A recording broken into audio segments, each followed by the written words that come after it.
చక్కటి సారవంతం అంటే మంచి దిగుబడి అయితే ఇస్తుంది.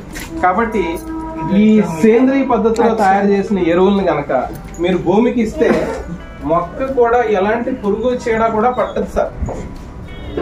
ఎందుకంటే అన్ని సహసిద్ధంగా ఉన్నాయి కదా. కాబట్టి ఏంటంటే పురుగు చీడ పట్టదు. తర్వాత ఈ పురుగు చీడ పట్టకుండానే మన దగ్గర కొన్ని ఉన్నాయి, అది కూడా మీకు కెమికల్ కాదు, అలాగనే అది ప్రమాదకరమైనది కూడా కాదు. ఇది ముందుగా ఇస్తే పురుగు పడుతుంది. అదే పురుగు పట్టిన తర్వాత ఇద్దాం అనుకున్నాం అనుకోండి, పచ్చి అంటే ఇది మందు కాదు కదా.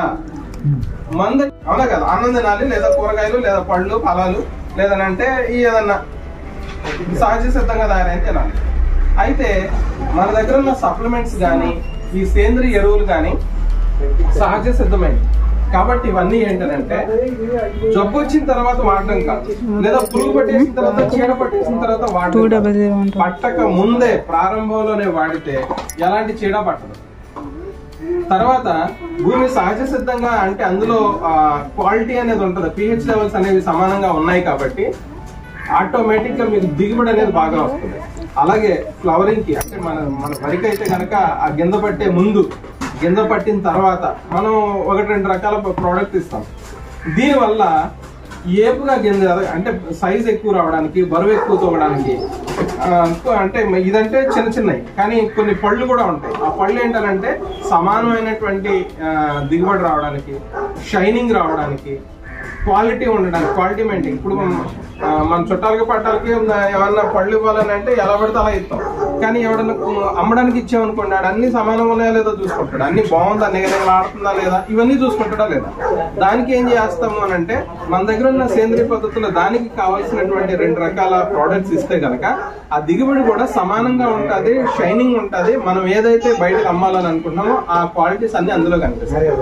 కానీ ఇది ఏది కూడా మందు కాదు సార్, మందు కాదు కాబట్టి 200128 మేడం మీటింగ్ లో మళ్ళీ చేస్తాను.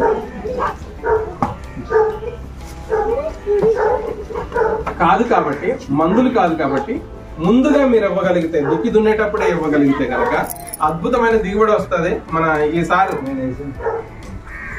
నాకు ఈ రోజు మీ పేరు చెప్పి నేను బిజినెస్ చేస్తున్నాను సార్. ఎందుకనంటే ఈయన అన్న మాట ఏంటంటే 30 సంవత్సరాల ఎక్స్పీరియన్స్ ఉంది సార్ నాకు, అంటే వ్యవసాయం చేయడంలో 30 సంవత్సరాల ఈ ఎక్స్పీరియన్స్ లో ఈ సంవత్సరం చూసినంత దిగుబడి నేను ఎప్పుడూ చూడలేదని నాకు ఇంటర్వ్యూ ఇచ్చారు వీడియోలో. 32-33 కాటలు ఇంతకంటే అద్భుతం ఏడుంది సార్ అసలు నాకు తెలియక అడుగుతాను. ఆ ఒక్క వీడియో చూపించి నేను ఎంత మంది మానేకూడదు కదా పిండి. తాగుబడు సరే మానేస్తే ఈ సంవత్సరం తగ్గించిన 2 బస్తాలు ఈ సంవత్సరం పిండి అయింది. ఒక యూరియా అలవాటు పడిపోతుంది, అలవాటు పడిపోతుంది పిండికి. వాళ్ళు చదవైతే 3 సార్లు సంవత్సరం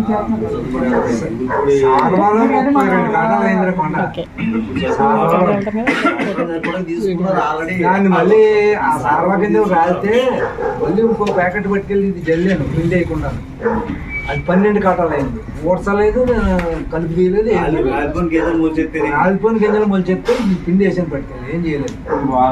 ఈ వారమడికి 12 కాటాలు అయింది. 13 అమలు చేసి నేను అమ్మేసాను. సూపర్. ఎంతకంటే విట్నెస్ మునిగిపోవడం తేలిపోవడమే కానీ ఎప్పుడు ఎంత పంట మా పొలం అంతా పండుతుంది. ఇది కాదు అక్కడ నాకు ఆశ్చర్యం వేసింది.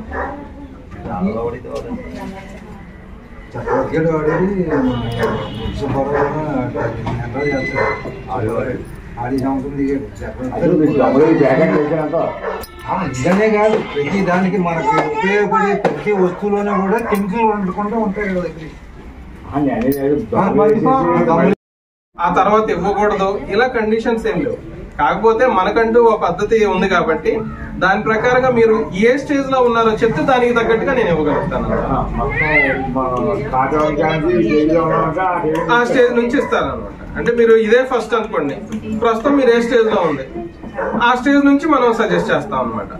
కాబట్టి సార్ ఇంకోటి, ఇంత మంచి దిగుబడి చూసినటువంటి రైతు ఎవరో కూడా మళ్ళీ వదిలిపెట్టరు సార్. కాకపోతే నాకు అనిపించిన అంటే కొంతమంది రైతులు, అంటే ఈ ఊర్లో కాదు, నేను వేరే ఊర్లు కూడా నేను వెళ్ళినప్పుడు కొంతమంది రైతులు అన్న మాట ఏంటనంటే, కౌలు రైతులు, సార్ మీ పంట బాగా వస్తుందని అర్థమైంది, మా పక్కనోడు వాడాడు చూసాము, పంట అయితే బానే ఉంది, మరి ఇంకో మాట అన్నారు కదా మీరు భూమి బాధపడుతుందని. మాకెందుకు సార్ భూమి, మాది కాదు కదా అన్నారు. ఎంత దారుణం సార్ అది.